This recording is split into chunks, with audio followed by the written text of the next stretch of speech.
این دسر پرتقالی فوق‌العاده خوش‌عطر و خوشمزه رو میتونید داخل قابلمه بدون فر و همزن آماده کنید. موادش کاملا در دسترسه و مطمئنم که اگر یه بار امتحانش کنید عاشقش میشید.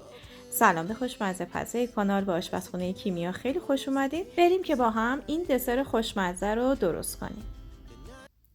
3 عدد تخم مرغ رو داخل ظرف میریزیم به همراه نوک قاشق چایخوری وانیل و یه مقدار هم میزنیم تا از اون حالت لختگی خارج بشه. بافت این دسر به 2 مدل میشه تعیینش کرد. یکی این که اگر خواستید مثل مال من یه بافت یک دست و نسبتاً سنگینی داشته باشه بدون حباب، با همزن دستی این کار رو انجام بدید، موادتون رو هم بزنید و نیازی به همزن برقی ندارید. ولی اگر خواستید که بافت دسرتون یه مقدار اسفنجی تر و سبک تر بشه، میتونید با همزن برقی هم زدن مواد رو داشته باشید. یه مقدار که تخم مرغ از حالت لختگی خارج شد، 4 تا 5 قاشق غذاخوری شکر بهش اضافه کنید و هم بزنید. من با همزن دستی حدوداً 3-4 دقیقه هم زدم.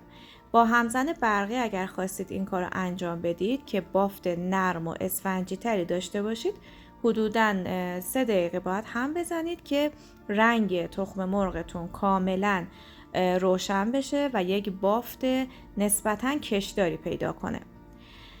بعد از اینکه مواد رو کامل اضافه کردید و هم زدید، ماست پرچرب رو بهش اضافه میکنیم. 3 قاشق غذاخوری ماست پرچرب نیاز داشتیم و در حد مخلوط شدن هم میزنیم.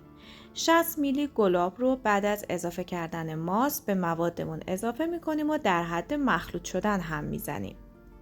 همونطور که گفتم، بافت این دسر بستگی به میزان هم زدن و به نوع دستگاهی که استفاده میکنید داره.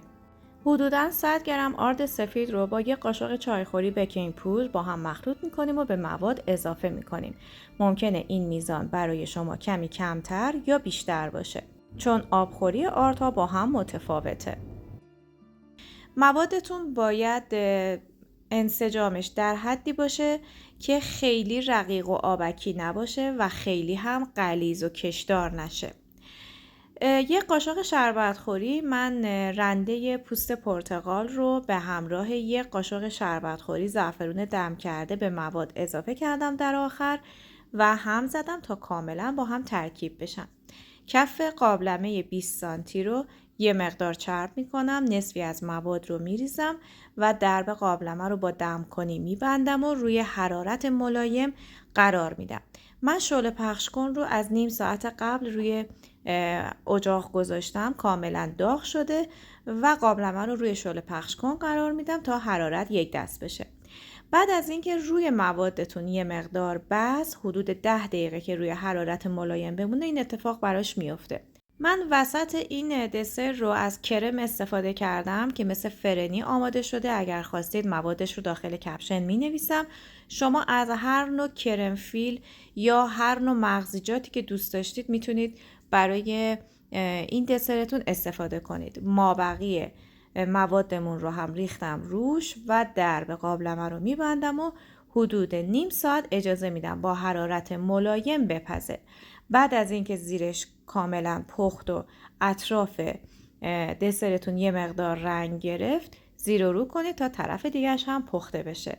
این هم از این دسر فوق‌العاده خوشمزه که امیدوارم از دیدن این آموزش لذت برده باشید و اگر به این سبک آموزش ها علاقه‌مندید، پیشنهاد میکنم که دیدن این ویدیو رو که اینجا با شما به اشتراک گذاشتم از دست ندید. مطمئنم که خوشتون میاد.